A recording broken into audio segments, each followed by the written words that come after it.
Riots in Kiev have reignited, with protesters attacking riot policemen and breaking the uneasy truce that had been agreed upon between the government and the opposition.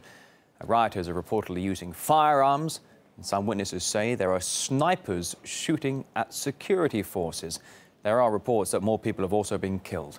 Ukraine's parliament currently being evacuated, and several buildings in the centre of the capital have been captured. RT's Aleksey Yaroshevsky is following the turmoil in Kiev, now joining us live. Good to get you back on the line here, and you're taking cover, apparently, inside a nearby building. Aleksey, the truce that was agreed upon in the overnight, apparently in a state of tatters.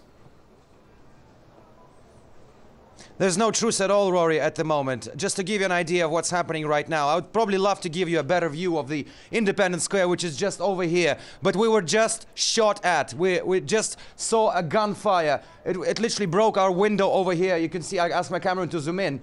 We were standing meters, well, not even meters, maybe centimeters away, when a gunshot hit the room where we have a live position, where we have a live spot, where we're giving our broadcast. This is pretty much the scene right now in Kiev. Despite the truce which was agreed upon last night between the opposition and the government, the rioters, the so-called right-wing sector, went on an offensive.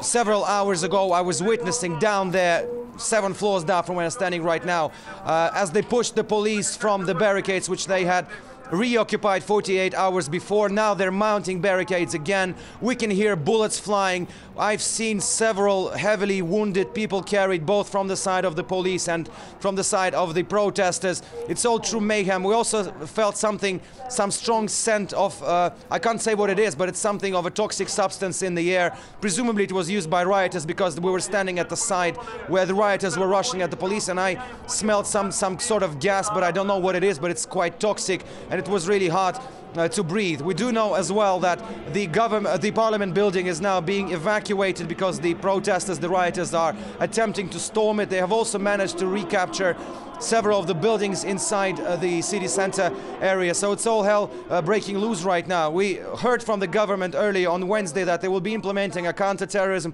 operation mode, providing more security, especially after information that the protesters have stolen live ammunition, 15,000 bullets, 300 handguns and machine guns from one of the security services arsenals in the west of the country and delivered them to Kiev.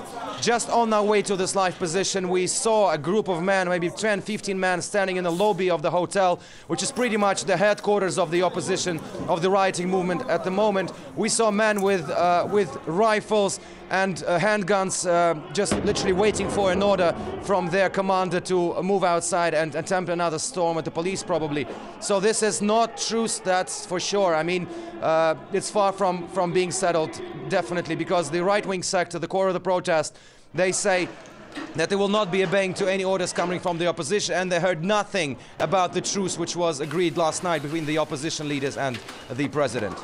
Yeah, Aleksey, I think it's really important for everyone to understand that the violence, the scene there is really escalating and frankly deeply worrying that you showed us this sniper bullet hole that occurred minutes ago through the window of the door right behind you, the balcony door. Aleksey, as I've got you here, I'm being told right now by management here at RT International that our fellow RT correspondent, Yegor Piskunov, in the same area as you, has now allegedly been captured by protesters and rioters there in the region, and 3 RT cameramen have been detained as well. Aleksey, keep your helmet on, stay indoors. We'll speak to you really soon.